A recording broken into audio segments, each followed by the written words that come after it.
Gaza സിറ്റിയിൽ നിന്നും Israel പിന്മാറിയതിന് തൊട്ടു പിന്നാലെ ആയുധധാരികളായ ഹമാസ് ഭീകരവാദികൾ നഗരത്തിൽ പ്രത്യക്ഷപ്പെട്ടിരിക്കുന്നു.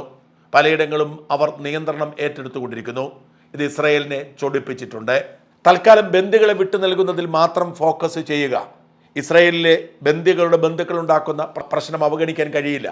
അതുകൊണ്ട് തൽക്കാലം വിട്ടുവീഴ്ചകൾ ചെയ്ത് ബന്ദിമോചനത്തിന് വേണ്ടി കാത്തിരിക്കുക എന്ന നിലപാടാണ് നെതന്യാഹു എടുത്തിരിക്കുന്നത്. അത് അറബ് രാജ്യങ്ങൾക്കും സംശയമുണ്ടാക്കിയിട്ടുണ്ട്. ബന്ദികളുടെ മോചനം പൂർത്തിയായാൽ ഇസ്രായേൽ വാക്കു പാലിച്ചില്ലെങ്കിൽ എന്തു ചെയ്യും എന്ന ചോദ്യം അവർ ഉയർത്തുമ്പോൾ ട്രംപ് ഉറപ്പു കൊടുക്കുന്നു, എന്നെ വിശ്വസിക്കൂ, ഞാൻ പറഞ്ഞാൽ പറഞ്ഞത് ചെയ്തിരിക്കുമെന്ന്. എന്നാൽ ഇസ്രായേൽ ഉയർത്തിക്കാട്ടുന്ന ഒരു വിഷയം ഹമാസിന്റെ കടന്നുകയറ്റമാണ്. ഒരു കാരണവശാലും ഹമാസിനെ നിലനിൽക്കാൻ അനുവദിക്കില്ലെന്നും അടുത്ത സ്റ്റെപ്പിലേക്ക് പോകണമെങ്കിൽ 20 കരാറിൽ പറഞ്ഞിരിക്കുന്നത് പോലെ ഹമാസിനെ നിരായുധീകരിച്ചേ മതിയാവൂ. മാത്രമല്ല ഗസയിൽ ഒരു തരത്തിലുള്ള ഭീകര സാന്നിധ്യവും ഉണ്ടാവാൻ പാടില്ല എന്ന് ഇസ്രായേൽ തീർത്തു പറയുന്നു. ഇക്കാര്യത്തിൽ ഒരു വിട്ടുവീഴ്ചയും ചർച്ചയുമില്ലെന്നും അത്തരത്തിൽ നീക്കം നടന്നില്ലെങ്കിൽ, സമാധാനത്തിന് വഴിയിലൂടെ ഹമാസ് വഴങ്ങുന്നില്ലെങ്കിൽ തങ്ങൾ സൈനിക ശക്തിയുടെ വഴി തന്നെ തിരഞ്ഞെടുക്കുമെന്നും നെതന്യാഹു പരസ്യമായി പ്രഖ്യാപിച്ചിട്ടുണ്ട്.